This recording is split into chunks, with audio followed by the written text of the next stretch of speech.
Hey guys, welcome back to our channel. In this tech tutorial video, we're going to reveal to you how you can change the default color theme or theme in general here on Microsoft Edge. So let us dive into it. Alright guys, so if you've grown tired of that gray, boring color theme here on like Microsoft Edge, which is usually the default theme, you may switch to a more colorful one by simply accessing your browser settings. To do that, click on these three dots in the top right, click into settings here. And after that, head over to appearance on the left panel.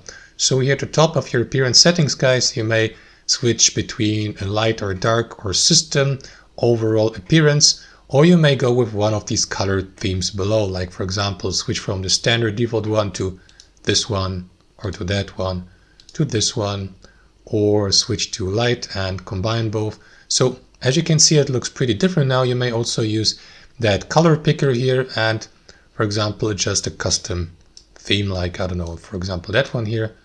And there you go. If you'd like to restore the default one, click on this one here, this button, and restore the default theme.